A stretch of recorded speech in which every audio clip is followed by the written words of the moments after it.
maintenant donc Alexandra Cardinal qui va remettre le prix à Aurélie Dupont.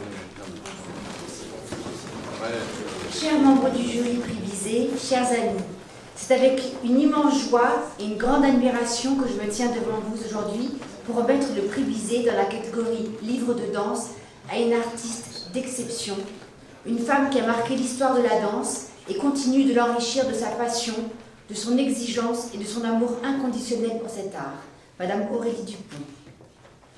Dans ses étoiles, directrice du ballet de l'Opéra national de Paris, femme de lettres, Aurélie a toujours su incarner l'excellence, la rigueur et l'émotion à travers son parcours hors du commun.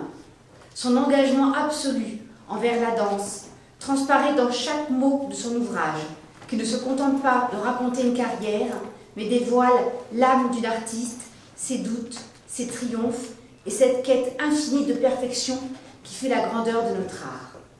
À travers ce livre, elle nous offre un témoignage précieux, un regard sincère et intime sur la danse, cet univers où le corps parle, où l'effort devient grâce et où le sacrifice se fond dans la beauté du geste.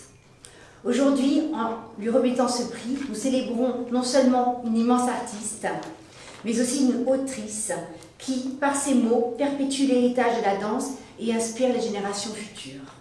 Aurélie, ce prix vous revient de droit et c'est un honneur pour nous et les membres du jury de vous le remettre.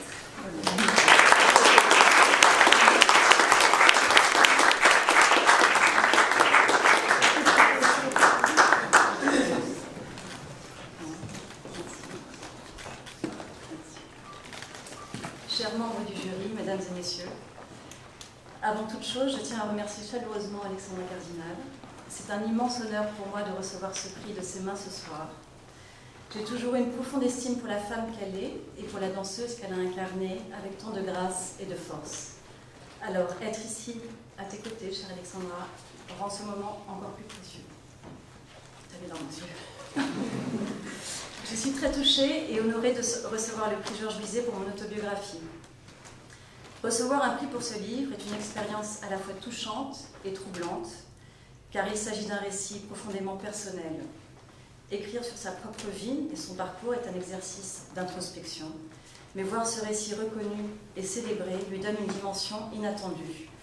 C'est une belle surprise et un grand honneur qui m'émeuvent tout particulièrement. Dans mon ouvrage, je parle de l'importance de la musique dans ma danse, dans mon travail, dans mon inspiration.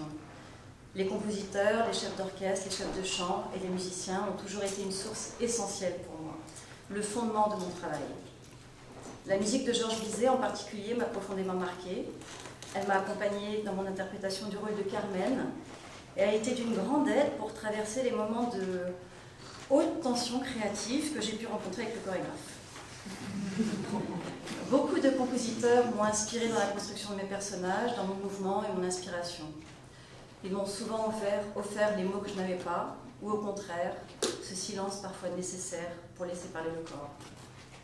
Ce soir, le 5 mars 2025, je tiens à saluer Sergueï Prokofiev, puisqu'il disparaissait un 5 mars en 1953. J'ai adoré danser sur sa musique, que ce soit dans Roméo et Juliette ou dans Cendrillon. Mais bien avant cela, sa musique avait déjà marqué mon enfance avec Pierre et le Loup, qui m'a bercée et éveillée au pouvoir narratif de la musique. Son œuvre continue de résonner en moi et d'inspirer tant de danseurs à travers le monde. La musique m'a aussi permis de me reconstruire dans mon travail, d'aller au-delà des épreuves et des défis et de trouver une force nouvelle dans mon inspiration. Elle m'a guidée dans des moments où le corps seul ne suffisait pas. Je tiens à saluer chaleureusement les autres nommés et je félicite tout particulièrement Martin Mirabel, qui reçoit ce soir le prix dans la catégorie livre de musique et d'opéra. Je suis heureuse et honorée de partager cette distinction avec lui. Je remercie également la maison d'édition Albin Michel qui a cru en ce livre et lui a permis d'exister, ainsi que toute l'équipe qui l'ont accompagné avec passion et engagement. Un immense merci aussi à mon fiancé qui a été près de moi pendant tout ce processus, qui m'a soutenue et portée, et que j'embrasse tendrement ce soir. Et bien sûr, une pensée toute particulière pour mes enfants, à qui j'ai dédié ce livre et qui en sont, à bien des égards, l'inspiration et la lumière. Merci encore au jury pour cette belle marque de confiance et à vous tous pour votre présence. Merci.